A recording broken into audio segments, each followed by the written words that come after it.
Next ఇంకోటి ఏంటంటే offices లో వాడడానికి. ఆఫీసెస్ లో ఏమవుతుందంటే ఏసీ రన్ చేసి కంటిన్యూస్ గా క్లోజ్ లో ఉంచుతారు. ఏసీ రన్ చేస్తుంటే కంటిన్యూస్ గా క్లోజ్ లో ఉంచుతారు. దానివల్ల కూడా మాయిశ్చర్ ఫామ్ అయ్యే ఛాన్సెస్ ఉంటుంది. నేను ఇంక్లూడర్ అనేసరికి మీరు నైట్ ఒకటే ఏసీ వేసుకుంటారు, మిగతా టైంలో ఓపెన్ చేస్తారు, అట్లీస్ట్ ఎయిర్ వెంటిలేషన్ అనేది జరుగుతుంది. సో డ్రై అయ్యే ఛాన్స్ ఉంటుంది. వేరే ఆఫీస్ లో కంటిన్యూస్ గా ఏసీ రన్ చేస్తారు మార్నింగ్ నుంచి నైట్ వరకు. నైట్ కూడా ఆఫీస్ క్లోజ్ చేసి వెళ్ళిపోతారు, క్లోజ్ లో ఉంటుంది ఎప్పుడు. సో అలాంటి ఏరియాలో ఎక్కువ ట్యాప్ లైన్ కూడా చెప్పొచ్చు. ఎక్కడైతే ఆఫీస్ మాయిశ్చర్ ఇది ఏమవుతుందంటే ఈ బోట్ రెయిన్ బోట్ కన్నా మాయిశ్చర్ ఫామ్ అయిన తర్వాత కొంతవరకు అబ్జర్వ్ చేసుకుని మళ్ళీ డ్రై అవుతుంది కొంతవరకు. అలాగే కంటిన్యూస్ గా వాటర్ వేస్తే కాదు, మాయిశ్చర్ వరకు మాత్రం అబ్జర్వ్ చేసుకోగలుగుతుంది.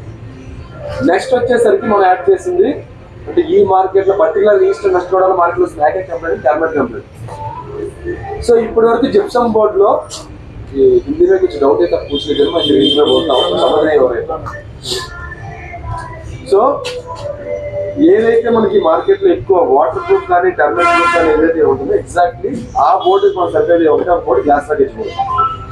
ఎందుకు జిప్సమ్ బోర్డు చాలా పడుతుంది అంటే నార్మల్గా బోర్డు నుంచి అయితే చాలా జనరేట్ అవ్వదు, భూమి నుంచి వస్తుంది. ఎక్కడైతే సాయిల్ ఎక్కువ ఇష్యూ ఉంటుందో అక్కడ ఎక్కువ ఛాన్సెస్ ఉంటుంది చాలా పట్టడానికి. సో అందువల్ల అక్కడ ఎక్కడైతే మన గోడలో వచ్చి దివార్లో కీడ లగ్ చేస్తానో గోడలో స్ప్రెడ్ అయ్యి ఎప్పుడైతే మనకి అది మొత్తం గోడలో కనిపించదో జిప్సమ్ బోర్డులోకి వస్తే బయటపడుతుంది చాలా పట్టినది.